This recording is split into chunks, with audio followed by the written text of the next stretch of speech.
Mr. President, there is nothing like summertime in South Dakota.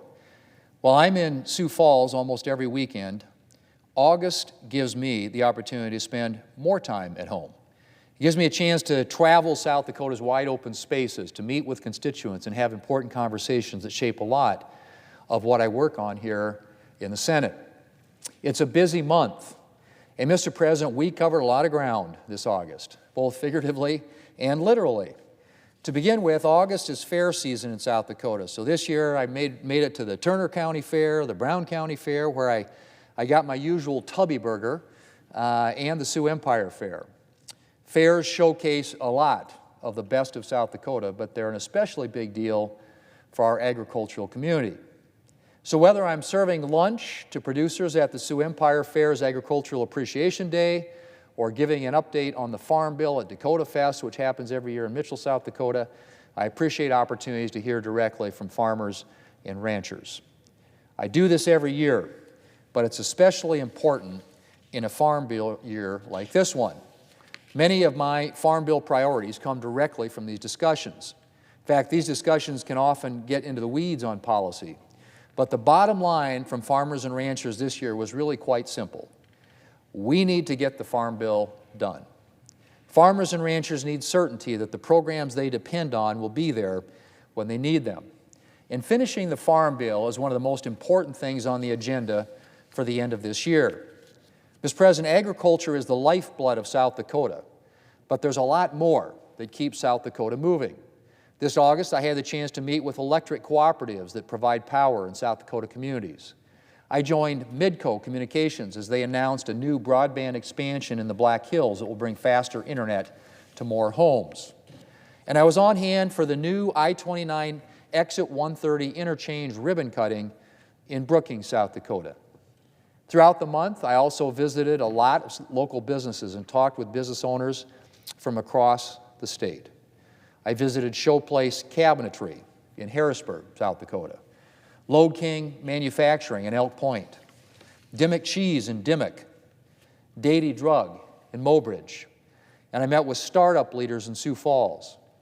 We had some important conversations, Mr. President, and it was clear that business owners are facing some headwinds at the moment. Business leaders in Yankton, for example, discussed challenges arising from the workforce shortages in South Dakota. With unemployment at 1.9% in South Dakota, there are workforce challenges in just about every sector. At the Midwest Agricultural Export Summit, we talked about the importance of trade and how the Biden administration has put expanding market access on the back burner, unfortunately. And business owners across the state expressed frustration with high interest rates and higher costs. Of course, we learned last week that inflation has ticked back up. Gas prices are on the rise as well. And a majority of Americans say the Biden administration has made the economy worse. Bidenomics is making life a lot harder for South Dakota families and businesses, and for families and businesses around the country. And if the President really wanted to help working families, he would abandon the tax and spending agenda that's been the hallmark of his administration for the last 2.5 years. Mr. President, as I travel around South Dakota, I know I can depend on South Dakotans to keep me informed, and South Dakota restaurants to keep me fueled. Often August becomes a bit of a tour, or a bit of, I should say, taste of South Dakota tour. Sometimes I describe it as eating my way across South Dakota. Chislick from Waddy's in Hudson, South Dakota. A milkshake from Mr. Bob's Drive-In in Selby. Coffee at Black Hills Bagel in Rapid City.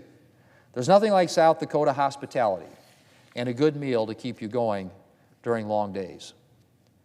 Mr. President, as much as I love summer in South Dakota, I always get particularly excited when summer turns to fall, because there are few things I enjoy more than cheering on South Dakota's athletes.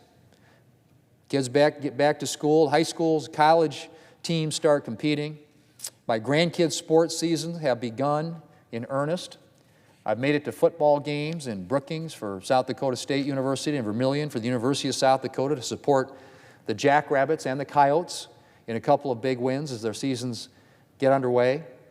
And of course, it's not long until pheasant season comes around next month.